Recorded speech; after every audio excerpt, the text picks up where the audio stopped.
का काफिला धीरे धीरे लाहौरी गेट की तरफ बढ़ता हुआ। लाल किले के लाहौरी गेट पर प्रधानमंत्री की अगवानी रक्षा मंत्री श्री राजनाथ सिंह करेंगे। लगातार 12वीं बार वो इस समारोह के लिए पधार रहे हैं।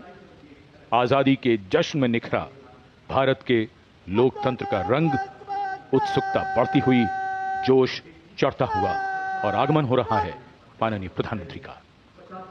So the guard commander is giving the command, everybody at attention, and the Prime Minister's carcade taking the gentle sweep around the moat to arrive here at the Lahori gate side.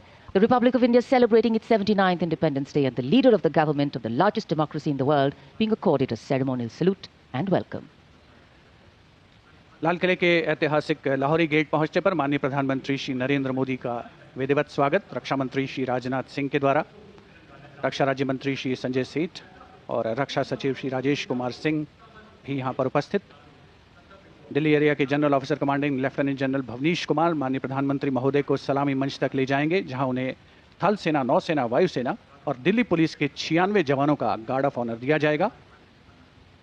इस वर्ष सलामी गारद का संचालन भारतीय वायुसेना के wing commander as Sekhon कर रहे हैं।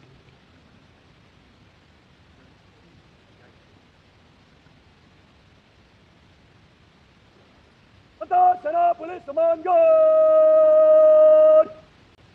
जनरल सलामत चट।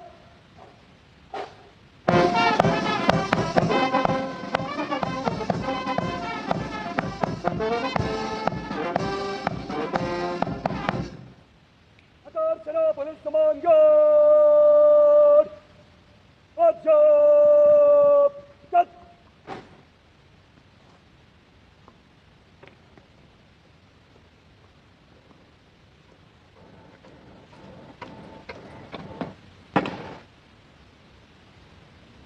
सेना पुलिस समान गार्ड निरीक्षण के लिए हजरत इमाम।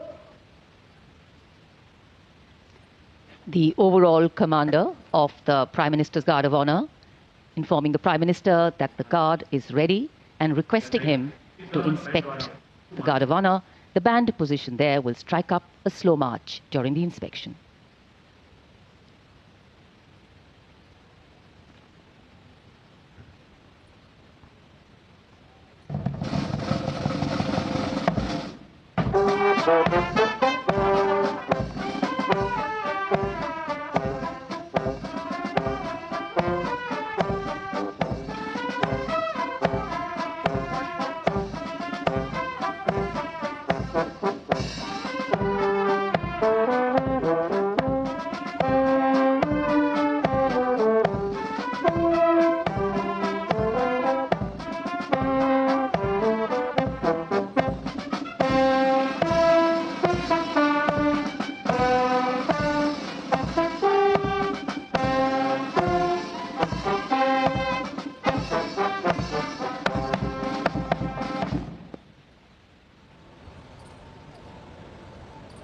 The inspection of the Guard of Honor complete, the Prime Minister will now move towards the ramparts of the Red Fort, passing through the Lahori Gate.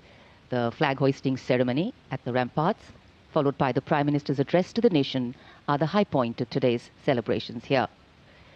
Nation building is a complex, collaborative and cumulative task. It happens over a period of time marked by intense and steadfast commitment. Today, Prime Minister Narendra Modi will share with the nation some victories, some challenges and some changes on his government's journey towards nation building. सम्मान गारद का निरीक्षण करने के बाद प्रधानमंत्री अब लाल किले की प्राचीर की ओर अग्रसर। उनके साथ दिल्ली एरिया के GOC lieutenant general Bhavnish Kumar. विशाल और भव्य लाहौरी गेट, जहां प्रवेश के लिए काठ का पुल, 41 फीट ऊंचा और 24 फीट चौड़ा लाहौरी गेट, ऊंचा मेहराबदार दरवाजा, दरवाजे की 3 मंजिलें। यहां से प्रवेश करने के बाद प्राचीर पर पहुंचने के लिए सीढ़ियां हैं और अब तो यहां विशिष्ट व्यक्तियों के लिए लिफ्ट भी है। प्रधानमंत्री प्राचीर की ओर अग्रसर। जब ये लाल किला बना था तब ये प्राचीर नहीं थी, इसे बाद में बनवाया गया और सन 1947 में पहली बार हमारा प्यारा तिरंगा राष्ट्रीय ध्वज यहीं इसी प्राचीर पर फहराया गया था।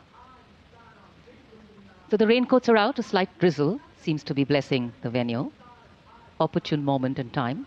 The heavens have held steady so far. The Prime Minister arriving at the first level of the ramparts, Raksha Mantri Shri Rajnath Singh, Raksha Rajya Mantri Shri Sanjay Seth, Chief of Defence Staff General Anil Chauhan, Chief of the Army General Upendra Dwivedi, the Navy Chief Admiral Dinesh K. Tripathi, and the Chief of Air Staff Air Chief Marshal A.B. Singh greet him. Once the Prime Minister is ready to ascend the final level, the GOC Delhi area will conduct him to the dais to hoist the national flag, which will be followed by his address. In fact, when the flag hoisting is done, it will be synchronized with the 21-gun salute by the valiant gunners of the 1721 Field Battery Ceremonial. The ceremonial battery, utilizing the indigenous 105mm light field guns, will be commanded by Major Pavan Singh Shekhawat, and the gun position officer will be Naib Subedar Ashutosh Sarkar. As soon as the national flag is hoisted by the Prime Minister, flower petals will be showered at the venue by two Mi-17 helicopters of the Indian Air Force, one trooping the national flag and the other trooping a flag depicting Operation Sindoor. लाल किले के सामने का पूरा इलाका सर्वधर्म संभाव की अनूठी तस्वीर पेश करता है। लाल किले के ठीक सामने बाईं ओर श्री दिगंबर जैन लाल जी मंदिर, लाल रंग का ये प्राचीन मंदिर जिसमें पक्षियों का एक अस्पताल भी है। इसी जैन मंदिर के साथ जरा सा आगे बढ़ने पर प्राचीन गौरी शंकर मंदिर है। गौरी शंकर मंदिर और लाल किले के बाईं ओर सामने भोजला पहाड़ी पर ऐतिहासिक लाल पत्थर से बनी जामा मस्जिद, त्याग, बलिदान और श्रद्धा का प्रतीक गुरुद्वारा सीसगंज, जिसके सुनहरे गुंबद दूर से ही चमकते हैं।